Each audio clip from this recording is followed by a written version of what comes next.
கும்பராசி சதயம் நட்சத்திரத்தில் பிறந்தவங்க உங்களுடைய ஜென்ம நட்சத்திர வழிபாடுகளை தெரிந்து கொள்ளலாம். ஜென்ம நட்சத்திரம் அப்படிங்கிறது உங்களுடைய பிறந்த நட்சத்திரமான சதயம் நட்சத்திரம் தான் ஜென்ம நட்சத்திரம். இந்த நட்சத்திரம் 27 நாட்களுக்கு ஒரு முறை வரும். கேலண்டரில் பார்த்து நீங்கள் தெரிஞ்சுக்கலாம்.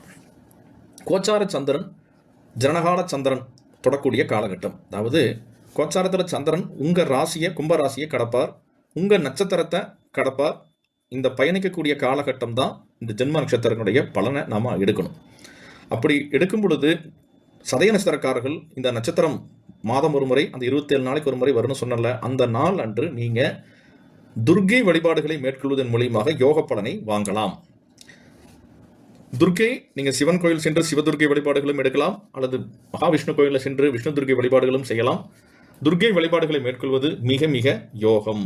வம்பு, வழக்கு, பகை, கடன் விஷயங்கள் இருக்குன்னா இதிலிருந்து வெளியேறக்கூடிய சூழல்கள் உருவாகும். கணவன் மனைவியில் இருக்கக்கூடிய பிரச்சனைகள், குடும்ப உறவில் இருக்கக்கூடிய சிக்கல்கள், சச்சரவுகளிலிருந்து வெளிவர இந்த ஜென்மசர வழிபாடு உங்களுக்கு உதவும். தனம், குடும்பம், வாக்கு, பலம் உயரவும். அது மட்டும் இல்லாமல் வீடு வாகன சொத்துக்களை வாங்குறவங்க அதுக்கு கொஞ்சம் தடை தாமதங்கள் இருக்குது, கொஞ்சம் இழுபறியாக இருக்குது அப்படின்னா இந்த ஜென்ம நட்சத்திரம் வரக்கூடிய நாளன்றுக்கு வழிபாடுகள் செய்வதன் மூலியமாக உங்களுக்கு ஒரு ஆதாய பலங்கள் கிடைக்கும். சீக்கிரமாகவே சொத்துக்களை வாங்கக்கூடிய யோகங்கள் கிடைக்கும். 27 நாட்களுக்கு ஒரு முறை வரக்கூடிய இந்த ஜென்ம நட்சத்திரம், இந்த சதய நட்சத்திரம் வரக்கூடிய நாளன்று மறக்காதீங்க, வழிபாடுகளை மேற்கொண்டு வாங்க. மற்ற மதத்தினரும், நீங்கள் கிறிஸ்தவராக இருக்கிறீங்க, நீங்கள் சதய நட்சத்திரக்காரங்கன்னா உங்களுக்கு ஜோடி நம்பிக்கை இருந்தால் உங்கள் தேவாலயம் சென்று பிரார்த்தனை செய்து கொள்ளுங்கள்.